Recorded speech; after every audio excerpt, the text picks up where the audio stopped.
Packing for a cruise isn't just about what fits in your suitcase. It's about being prepared for smooth sailing and making your trip as stress-free as possible. That's our goal here today. Everything from travel essentials, things you're definitely going to want for your stateroom, pool and beach items, activity must-haves, dining and dress codes, and our #1 tips that you do not want to forget. Now, first things first, never pack your travel documents in your checked luggage. Always keep these on hand. It's really vital just to have these in your carry-on. These are going to include your passports, photo IDs, your Disney Cruise Line reservation confirmation, and your online check-in port arrival form. I also like to bring proof of my travel insurance and our pre- and post-cruise travel information like flights, hotel, rental car details. It's really easy when you just have all that in one spot, and as a matter of fact, I always pack baggies. You never know when you're going to need them. I usually will have these items inside of a baggie just to keep them together in one spot, and they absolutely will stay dry that way. In your carry-on, you'll also want to have your swimsuits, because that way you can jump right into the pool as soon as you get on board. Those pools do become tiny human soup, so the earlier you get there, the earlier you get into those pools, the better chance you have. We like to go straight to the water slide when we get on board. The aqueduct in particular on the Dream and Fantasy is my favorite, but they're all really good. And if you want to bring a little bit of wine or beer on board, you can do that as well. It does need to be in your carry-on. It must be carried on. Whoever brings it must be over 21, and the limit is 2 bottles of wine or 6 bottles or cans of beer per person per port, so you can do that at every port. Just keep all of these handy, ready to go. It'll make your check-in a breeze. Once you get onto the ship, you can go straight to playing if you want to, which of course is the whole reason to get on the ship. Now, obviously, packing like a pro can mean many things. Some people may want to just use a carry-on, but for this video, these are things that once you are on board, you're going to be very happy that you have these or that you did these things. So for your stateroom essentials, one of the things people really love to have to maximize space and help stay organized are magnetic hooks. You can use these to hang jackets, lanyards, hats. It really helps to keep the cabin decluttered. Most of the walls are magnetic, not all of them, but there is typically a magnetic wall or door in almost every stateroom. We really like to bring a collapsible hamper. It's really easy just to keep your dirty laundry separate. A couple of other things that we really love to help us with packing and unpacking is packing cubes and vacuum seal bags. If you've got little ones and you're gonna have a lot of outfits, vacuum seal bags not only save space, but they're really great for organizing things. Also, you can just get some gallon baggies. Those are useful too. A lot of people just like to put an entire outfit inside the baggie. You can label it. Very helpful if you've got a lot of tiny humans to keep those things organized. I also really like having the packing cubes. You can just pop those from your suitcase into the drawers in the stateroom. And then at the end of the trip, I just take all that dirty laundry from the hamper and put it in those bags, seal it up,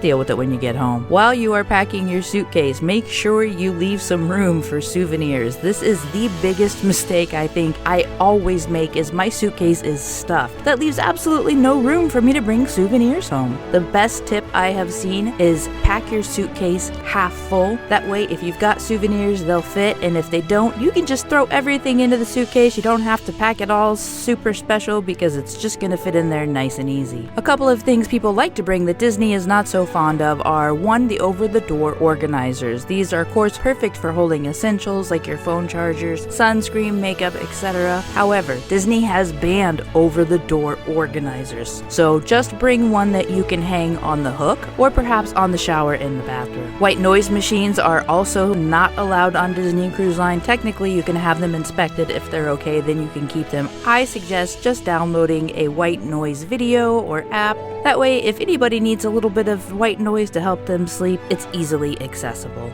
And the last thing a lot of people have issues with in the staterooms are power strips. You cannot bring traditional power strips on a cruise ship. You have to make sure that these are cruise-approved power strips. And for Disney Cruise Line, that means there cannot be any regular plugs in that power strip. It has to be USB only. Now, moving on to the pool and beach items, one of the biggest questions I get is, do we need to pack towels? And the answer is no, you do not need to pack towels. Disney Cruise Line provides them. They are everywhere. They're in abundance. Sometimes they're they're even warm, and they are not like other cruise lines. Some cruise lines will make you check out a towel and check it back in. If you don't check it back in, they're going to charge you $25. Disney Cruise Line doesn't do this. There's towels everywhere. You don't have to check them in or out, just use them. And if you are going on an excursion, once you get off the ship, they usually will have huge racks of towels there as well. But what you do want to bring are your pool shoes, because those decks can get hot and slick depending on where you're at. So make sure you bring some pool shoes. They don't have to be water shoes, but just something to protect your feet. If you're going to go on an excursion, I highly recommend bringing your own snorkel and mask. I think that's nice for sanitary reasons, but also it just ensures a perfect fit, avoiding rental fees, all that stuff. Recently, I have gotten a waterproof phone case for my phone, but in the past, and actually still currently, I will always bring Ziploc bags. Those are perfect in a moment if you need something to make sure your phone is gonna stay dry, your wallet, all of that. Ziploc bag is perfect. I always just have a few of them in my backpack anyway. Wet swimsuits, holding snacks, small items, whatever. Ziploc bags always come in handy. And I also always pack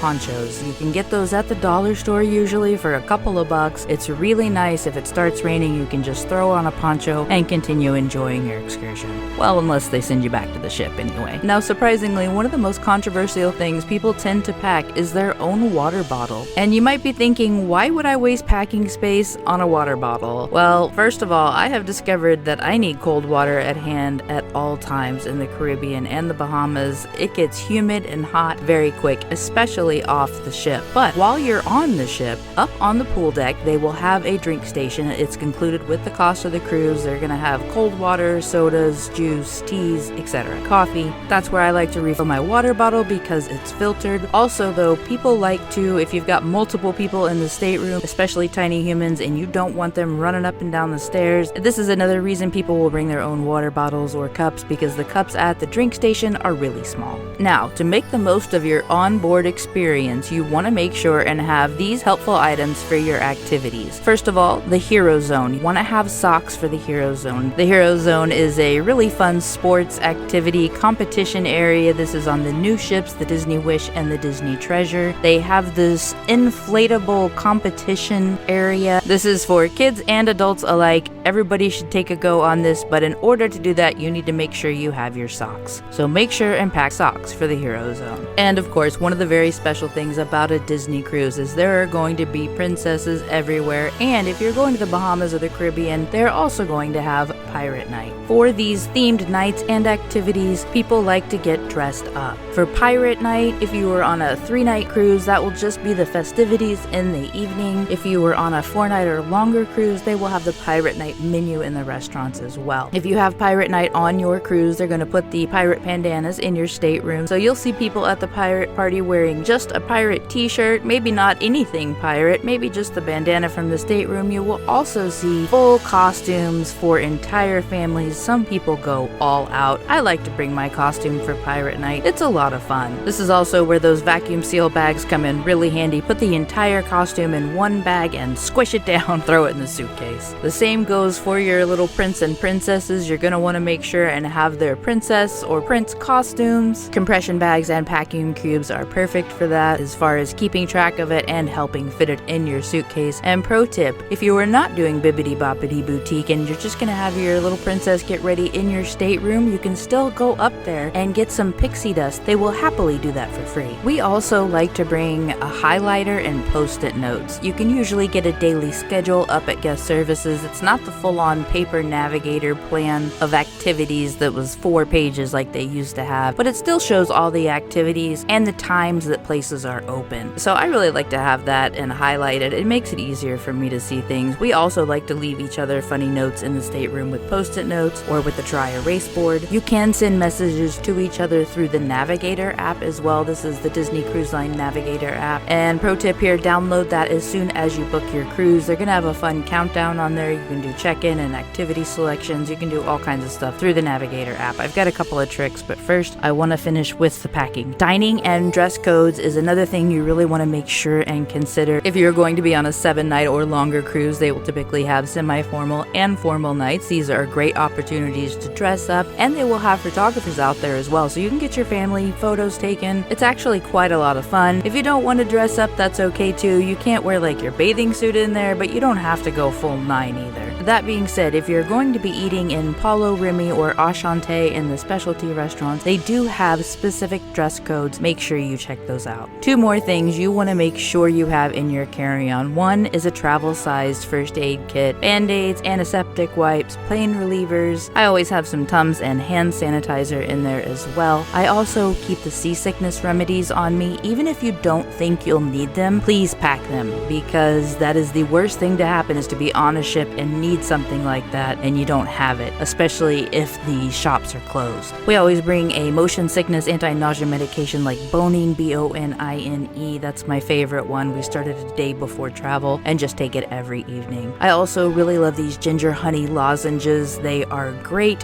for nausea, motion sickness, but also just if all that heavy food is giving you a tummy ache, they're really good for that as well. And last, I make sure and bring C-bands. These are bands that go on your wrist. They are acupressure, and I wasn't sure they would actually work, but I've got to say they work amazing. I even use them at home when I have issues with nausea. If you have questions about anything and are curious if it's allowed on the ship, they do have a banned items list. Go check that out. It's linked in the description below. And if these videos are useful for you, if you're enjoying them and getting any value out of them, please consider supporting us on Patreon. Our team really appreciates your support. Our entire team absolutely loves making these videos so that you can feel confident in your Disney cruise. There are a couple of things you're going to want to do a month to 3 months before you leave. These are your activity selections and your online check-in. These 2 actions are based off your Castaway Club level, that is Disney Cruise Line's loyalty club. Because of that, people will often get online at 12 o'clock midnight when their selection day opens. So that rush to grab things will create a lack sometimes. Don't worry about it. There is so much going on a Disney cruise ship. You don't need these extras. I know this is important. Sometimes you want to get to do that certain specific thing, but it's not going to ruin your cruise. There's so much great stuff to do on the ship. The memories with your family is really the best part of it. That's why Disney Cruise is so special, because it really does tug on the heartstrings. It hits the nostalgia. It's excellent bonding for multiple generations. So when you want to select stuff, get in there at midnight Eastern Standard Time as soon as they open. If the selections you want, the reservations, are not available, don't worry about it. Just keep checking, because people cancel their cruises, people change their minds about activities. If there's something that you really want, or you just want to enhance the cruise even more, Disney cruisers will create Facebook groups for their cruise. You can go find that. There are exchanges you can sign up for, a gift exchange that they call fish extenders, pixie dusting, which is just dropping off gifts at people that are on the list. Sometimes they'll do recipe exchanges, candy exchanges, ornament exchanges, beer exchanges, all kinds of stuff. My point here, though, is go to that group if you're trying to find anything, because you can say, hey, I'm trying to find this reservation, and somebody will let you know if they have it. And conversely, just keep an eye on the group, because if somebody is going to drop a reservation, sometimes they will go in there and say, hey, I'm going to drop this reservation at 3 o'clock. Who wants it? Make sure and be there when I drop it so you can grab it. While you are in the port waiting to get on the ship is another great time to see if reservations are available if you're still looking to grab something. And if there's anything that you weren't able to get before you get on the ship, as soon as you are on the ship, go straight to guest services, see if they can help you out. They do have a Royal Princess Gathering. This is a free princess meet and greet with 3 or 4 princesses. There is no charge, but it does need a reservation. That is specifically one of those things that people will sometimes have difficulty grabbing. Just make sure you ask when you get on board. They can usually take care of that one. And the absolute most important thing is always arrive the night before your cruise. I highly suggest taking early morning flights, direct if you can because of luggage, and absolutely fly in the night before your cruise, because if there are any issues with your flights, delays, cancels, etc., even if you're driving, I say go the night before. Also, get in a hotel right at the port with a view of the port. There are not a lot of things that are more magical than waking up in the morning and looking out and seeing that beautiful Disney ship waiting for you at the port.